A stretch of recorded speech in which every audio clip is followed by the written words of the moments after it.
খাবার দাবার স্ত্রী সহবাস থেকে বিরত থাকত। দ্বিতীয় হিজরিতে এই রমজান মাসের সিয়াম ফরজ করা হয়েছে। যখন প্রথমে রমজান মাসের সিয়ামকে ফরজ করা হয় তখন তার নিয়ম কানুন, শরঈ বিধান, শরঈ মাসআলা কিছু ভিন্ন ছিল। কেমন ভিন্ন, কেমন আলাদা? তো তখন নিয়ম ছিল যে কোনো মানুষ যদি মাগরিবের সালাতের পর ঘুমিয়ে যেত তাহলে ঘুমানোর পর থেকে সারা রাত এবং তার পরের দিন মাগরিব পর্যন্ত খাবার দাবার স্ত্রী সহবাস থেকে বিরত থাকত। যদি ঘুমিয়ে যেত তাহলে তার জন্য খাবার দাবার হারাম করা হয়েছিল।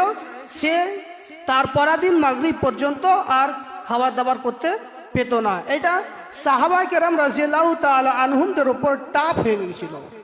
তারা খুব মশাক্কাত এবং ভারী মনে করছিল। এ ব্যাপারে একটা হাদিস আছে, হযরত বারা রাদিয়াল্লাহু তাআলা আনহু তিনি বলেন, কানা মিন আসহাবুন নবী, নবী সাল্লাল্লাহু আলাইহি ওয়াসাল্লামের একজন সাহাবী তিনি বলছেন যে কানার রাজুল সাইমান, একজন ব্যক্তি সে সিয়াম অবস্থায় ছিল, রোজা অবস্থায় ছিল। ফাহাজারাল ইফতার, এবং ইফতারের সময় ঘনিয়ে আসলো, মাগরিবের সময় ঘনিয়ে আসলো। ফানামা, সেই ব্যক্তি ঘুমিয়ে গেল। ক্বাবলা আন ইফতারা, ইফতার করার আগেই সে সাহারি খেয়েছে, তারপর রোজা ধরেছে। যখন রোজা ইফতারের টাইম আসলো তখন সে না খেয়ে ঘুমিয়ে গেল, সে রোজা ইফতার করতে পেল না। এই হাদিসটাকে বুঝিয়ে বলি, এটি বুখারীতে বর্ণনা রয়েছে যে একজন সাহাবী সেই সকাল বেলায় রোজা অবস্থায় খুব ক্লান্ত ছিল, কাজ কাম করে ক্লান্ত হয়ে গেছিল, শরীর অসুস্থ হয়ে গেছিল। এবং মাগরিবের যখন টাইম আসলো তখন তার স্ত্রীকে সে সাহাবী বললেন যে তুমি আমার জন্য খাবার তৈরি করো, ইফতারের ব্যবস্থা করো। তখন তার স্ত্রী সে সাহাবীর জন্য, রোজাদার ব্যক্তির জন্য কি করলেন?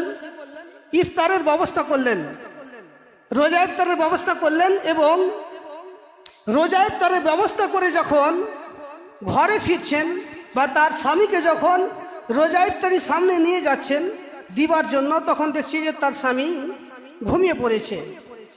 কায়েস ইবনে সিরমা, সে ঘুমিয়ে পড়েছে। তো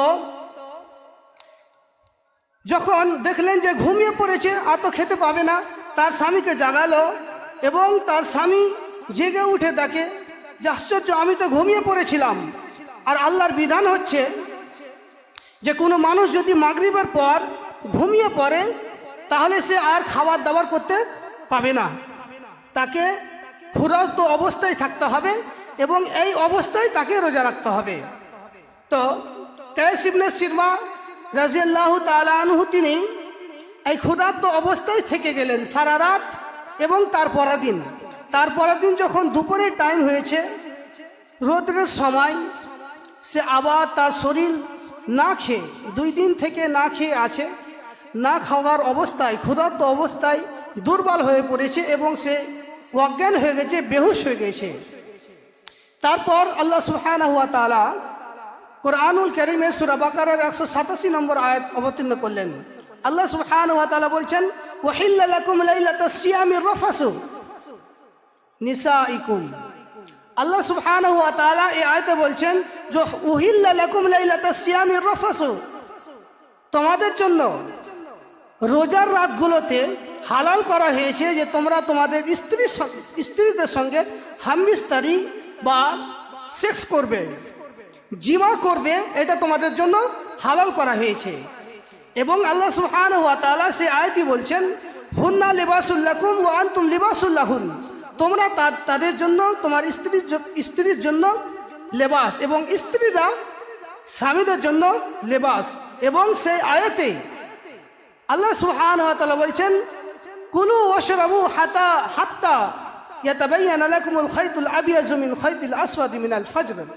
তোমরা খাও এবং পান করো, পানাহার করো, তোমরা খাও পান করো কতক্ষণ পর্যন্ত? যতক্ষণ পর্যন্ত না সাদা রেখা কালো রেখা থেকে স্পষ্ট হয়ে যায় ততক্ষণ পর্যন্ত তোমরা খাও এবং পান করো।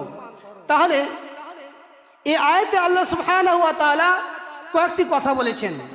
প্রথম কথা বলেছেন যে রমজান মাসে হোক বা অন্য কোনো মাসে হোক না কেন, রোজার মাসে রোজার টাইমে রাত্রের বেলায় তোমরা তোমাদের স্ত্রীদের কাছে যেতে পারো এবং তাদের সঙ্গে হামবিস্তারি বা সেক্স করতে পারো। এটা আল্লাহ সুবহানাহু ওয়া তাআলা থেকে ছাড় দেওয়া হয়েছে।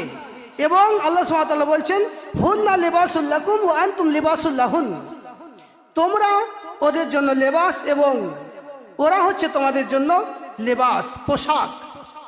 এখানে পোশাক এ কারণে বলা হয়েছে যে পোশাক মানুষের বডিকে, মানুষের ইজ্জত এবং সম্মানকে রক্ষা করে এবং মানুষের সৌন্দর্যকে বাড়িয়ে দেয়।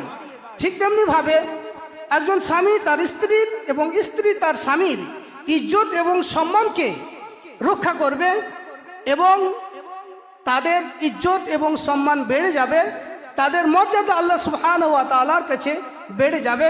এই কারণে লেবাস বলা হয়েছে। আর এই আয়াতই বলা হয়েছে যে কুলু ওয়াশরাবু, খাও এবং পান করো, হাত্তা ইয়াতাবায়্যানা লাকুমুল খাইতুল আবিয়াজ মিন খাইতিল আসওয়াদি মিনাল ফজর। কতক্ষণ পর্যন্ত তোমরা খাও এবং পান করো? যতক্ষণ পর্যন্ত না সাদা রেখা কালো রেখা থেকে স্পষ্ট হয়ে যায়। এখানে বোঝানো হয়েছে সাদা রেখা এবং কালো রেখা থেকে স্পষ্ট বলতে ভোরের সূচনাকে বোঝানো হয়েছে যে তোমরা সুবহে সাদিক পর্যন্ত, অর্থাৎ ভোর হওয়ার আগে পর্যন্ত বা ফজরের আগে পর্যন্ত তোমরা খাবার দাবার করো। তোমাদের জন্য এটা শরীয়তে ইসলাম ছাড় দিয়েছে। কিন্তু প্রথম যুগে বা প্রথম টাইমে যখন সিয়াম ফরজ হয় তখন এরকম বিধান আল্লাহ সুবহানাহু ওয়া তাআলা দেননি। তখন এই বিধান দিয়েছিলেন যে কেউ যদি মাগরিবের পর ঘুমিয়ে যায় তাহলে সে আর খাবার দাবার করতে পাবে না এবং তার স্ত্রীর কাছেও সে যেতে পাবে না। কিন্তু এখন আল্লাহ সুবহানাহু ওয়া তাআলা শেষের দিকে তার নবীর মারিফাতে এগুলো আমাদের কাছে পৌঁছে দিয়েছেন যে আমরা রমজান মাসে আমাদের স্ত্রীদের কাছে যেতে পারি এবং আমরা পুরো রাত খাবার দাবার করতে পারি, এতে কোনো অসুবিধা নয়।